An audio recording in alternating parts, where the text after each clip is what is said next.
हमने पिछले सेशन में देखा था किस प्रकार हमने एक नया टेबल क्रिएट किया था। आइए इस सेशन में हम समझते हैं कि उस बने हुए टेबल में किस प्रकार से हम काम कर सकते हैं और बेसिक मॉडिफिकेशंस को कर सकते हैं। अब देखेंगे मेरे पास यहाँ डेटा पहले से फिल है इस छोटे से टेबल में, जिसमें नेम, एड्रेस और मोबाइल के 3 कॉलम्स हैं और इसी तरह से यहाँ पे 4 रोज़ हैं जिनमें डेटा फिल किया गया है। आइए देखते हैं टेबल में हम किस प्रकार से एडिटिंग कर सकते हैं। बेसिक एडिटिंग में हम लोग यहाँ पे इसे सिलेक्ट कर सकते हैं। सिलेक्ट करने के लिए आप डबल क्लिक करें और अपनी रो को यहाँ से सिलेक्ट कर लें। मैं अजय वाली रो को सिलेक्ट कर लेता हूँ। यदि आप टेबल पे जाएं तो आपके पास यहाँ पे काफ़ी सारे टूल अवेलेबल हैं, जैसे इंसर्ट में आप रोज़ को इंसर्ट कर सकते हैं, कॉलम्स को इंसर्ट कर सकते हैं और यहाँ पे आप इसके लिए आपको केवल क्लिक करना है। अभी क्योंकि मैंने रो वाइज सेलेक्ट किया हुआ है, अगर मैं इसको इंसर्ट रो अबव कर देता हूँ तो एक लाइन ऊपर की तरफ खाली आ जाएगी और यहीं पे अगर मैं रो बिलो कर देता हूँ तो नीचे की तरफ एक लाइन आ जाएगी।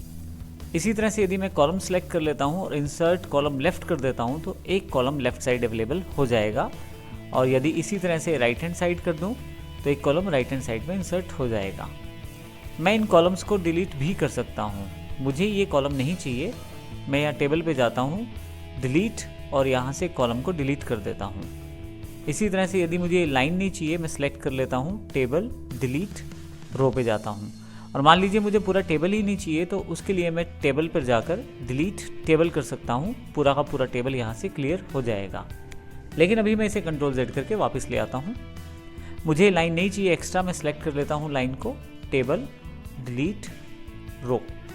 अब आप देखें पहले जैसा टेबल हमारे पास वापस आ गया है। इसके अतिरिक्त हम यहाँ डिस्ट्रीब्यूशन सेट कर सकते हैं। मान लीजिए आपके पास कॉलम्स और रोज़ यहाँ पे डिफरेंट साइज़ के हैं और आप चाहते हैं उनको इक्वलाइज करना, तो उसके लिए आप डिस्ट्रीब्यूट कर सकते हैं रोज़ और कॉलम को।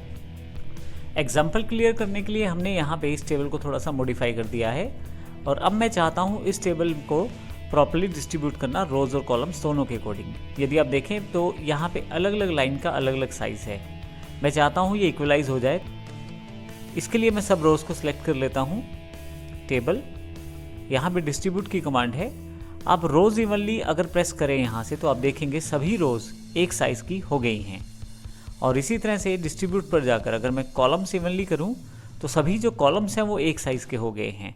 तो इस तरह से आसानी से मैं इन एडिटिंग टूल्स के साथ अपने टेबल को मॉडिफाई कर सकता हूँ और अपने अकॉर्डिंग उसको प्रयोग कर सकता हूँ। धन्यवाद।